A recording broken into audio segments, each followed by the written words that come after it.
सबसे पहले महादेव के चरणों में प्रणाम करती हूँ, मेरा प्रणाम स्वीकार हो। मैया पार्वती के चरणों में प्रणाम करती हूँ, मेरा प्रणाम स्वीकार हो।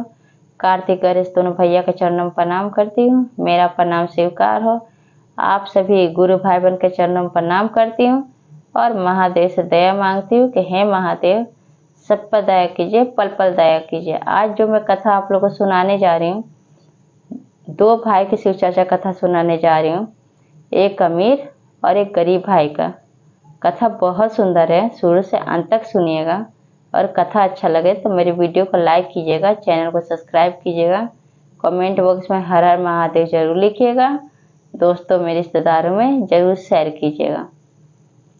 और हाथ जोड़ के निवेदन है कि कथा को पूरा सुनिए और लाइक करना ना भूलिए। तो चलिए ज़्यादा बात नहीं करते हुए कथा शुरू करती हूँ। एक गांव में दो भाई रहते हैं। बड़ा भाई बहुत अमीर रहता है, छोटा भाई बहुत गरीब रहता है।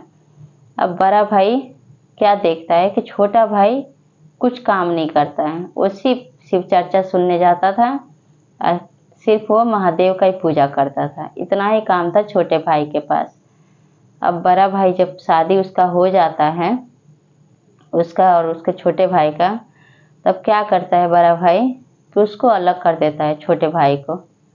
कहता है कि अब मेरा तुम्हारा नहीं चल पाएगा, तुम अपना कमाओ, अपना खाओ, तुम अलग हो जाओ, मेरे सब तुम्हारा खर्चा नहीं उठा सकता।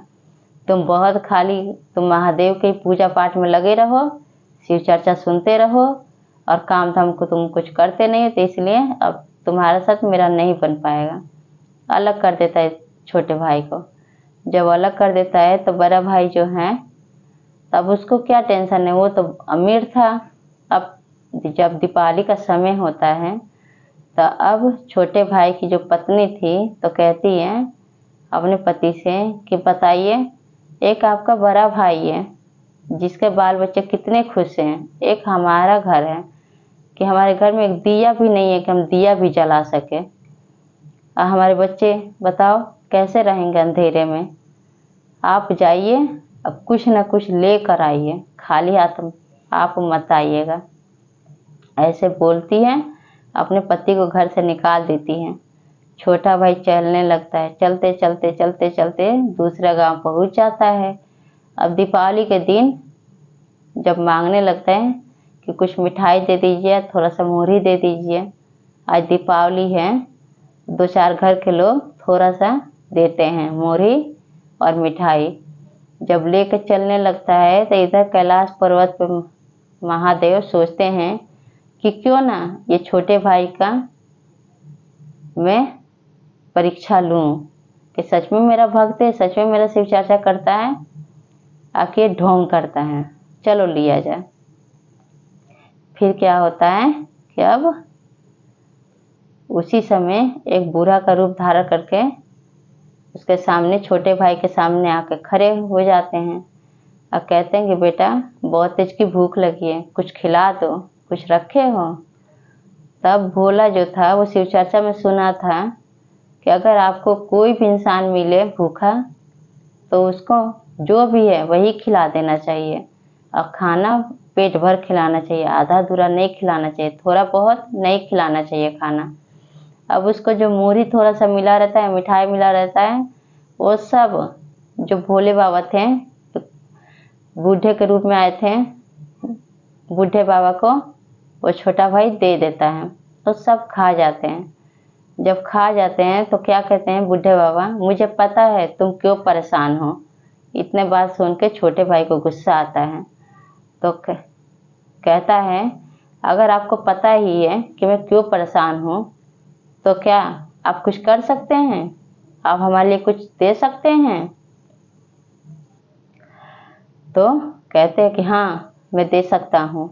तो बूढ़े बाबा कहते हैं कि सूजी के घर में एक जाता रखी हुई है, जाता लाल कपड़े से ढका हुआ है, तुम जाना उसको लेके अपने घर चले जाना, और उससे जो तुम मांगोगे जादुई जाता है, जो तुम कहोगे अन्न धन सोना चांदी जो मांगोगे वो सब वो जाता देगा। तो कहता कि हाँ ऐसी बात है। तो बूढ़े बाबा कहता कि हाँ ऐसी बात है। फिर वहाँ से वो पैर छू के प्रणाम करके छोटा भाई चल देता है और वहाँ से वो भोले बाबा अंतर्ध्यान हो जाते हैं, कैलाश पर्वत पे चले जाते हैं। अब छोटा भाई सूजी घर जाता है तो देखता है कि लाल कपड़े से ढका हुआ एक जाता है। जाता को छुपा के लेकर अपने घर आता है। आके अब वो देखती है उसकी पत्नी छोटे भाई की, तो अब तो उसका खून एकदम से उबलने लगता है। कहती है कि पगला गए हो क्या, ये क्या पत्थर के लेके जाता आ रहे हो, घर में खाने के लिए फूटी कौड़ी नहीं है, तुम जाता लेके आ रहे हो। छोटा भाई कहता है अरे भगवान क्यों गुस्सा हो रही हो, जल्दी से झाड़ू पोछा यहाँ करो और यहाँ पे जाता रखो और देखो जो जो मांगूंगी वो ये जाता देगा। उसकी पत्नी को विश्वास ही नहीं होता है। कहते कि हाँ जो मांगे वो देगा। तो हाँ, तो पूछता है छोटा भाई कि बताओ तुमको क्या चाहिए। तो पत्नी कहती है कि इसमें से पहले चावल निकालिए। तो लाल कपड़े को हटा देता है और उससे बोलता है कि जाता जाता हमें थोड़ा सा चावल दे दो। तो थोड़ा सा चावल देती है, तो उसको गीला भात बना देती है, बना के नमक डाल के बच्चों को और दोनों पति पत्नी खा लेते हैं। फिर अगले दिन कहती है, पूछता है उसका पति कि अगले दिन बताओ क्या चाहिए तुमको। तो कहती है कि अब आप बोलिए कि हमें ये थोड़ा सा मिठाई दे। तो मिठाई भी दे देता है। फिर जो भी चीज़ नहीं रहता है तो कहती है, ऐसे वो मांगता है। अब मांगता है, जब दे देता है जाता तो तुरंत वो लाल कपड़े से ढक देता है। वो वहीं पे रुक जाता है जाता, क्योंकि बाबा बताए थे तुम जाता से जब भी कोई चीज़ मांगना तो लाल कपड़े हटा देना और जब मांग लेना, जब जाता दे देगा तो उसको ढक देना। फिर क्या होता है गुरु भाई बहन कि अब ऐसे इन लोग का दिन जो है खूब खुशी से अपना रहने लगते हैं। अब गांव में इस बात का चर्चा होने लगता है। सब कहने लगते हैं कि छोटा भाई इतना गरीब था और आज देखो आज कितना बड़ा अमीर हो गया है। जरूर कोई राज की बात है, जरूर कोई ऐसी बात छुपा हुआ है जो हम लोग को पता नहीं है। इधर बड़ा भाई भी यही सोचता है कि मेरे पास तो इतना धन दौलत है, मैं सबसे बड़ा अमीर हूँ, मेरे छोटे के भाई के पास तो कुछ नहीं था, वो तो खाने बिना भूखे मर रहा था। दीपावली के दिन तो एक दिया भी नहीं था, कोई दिया भी जला सके। अचानक ऐसी कौन सी लॉटरी लगी कि ये राजा बन गया। तब ये छुप के देखने लगा। एक दिन की बात है कि छोटे भाई के घर में नमक नहीं था। तो उसकी पत्नी कहती है कि आप नमक निकालिए, नमक नहीं है। तो उसका छोटा भाई जैसे ही लाल कपड़ा हटा के अब बोलता है कि जाता जाता मुझे नमक दो, तो नमक दे देता है। जब नमक देता है तब ये बात बड़ा भाई देख लेता है खिड़की की तरफ से और लाल कपड़े से ढक देता है। अब वो पत्नी से कहता है कि अब भगवान अब इससे ज़्यादा हम अमीर हो जाएंगे। तो बड़े भाई की पत्नी कहती है कि वो कैसे।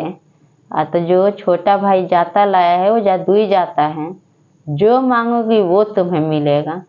तो कहती है हाँ ऐसी बात है, तो चलो ले आते हैं छुपा के। फिर रात के समय जब सब सो जाते हैं तो जाके जाता को चुरा के लाते हैं और उसके बाद समुंदर में घूमने के लिए जाते हैं। जब जाते हैं तो नाव पे बैठते हैं तो उस जाता को रख देते हैं। लेकिन गुरु भाई बहन देखा देखी काम नहीं करना चाहिए। बड़ा भाई जाता तो उठाता है, लेकिन उसको ये नहीं पता था कि उसको वहीं पे रोकने के लिए लाल कपड़े की भी जरूरत थी। तो क्या करता है, लाल कपड़ा वहीं पे छोड़ देता है छोटे भाई के घर, जाता लेके चल देता है। और जब नाव पे रखता है तो क्या होता है गुरु भाई बहन, अब उसके बड़े भाई की पत्नी कहती है कि मांगो इसे, क्या मांग रहे हो। तो बड़ा भाई कहता है कि ए जाता मुझे नमक दे दो। अब उस जाता से इतना नमक निकलता है, इतना नमक निकलता है, पूरा नाव जो है नमक से भर जाता है। अब वो जाता रुकने का नाम ही नहीं लेता है।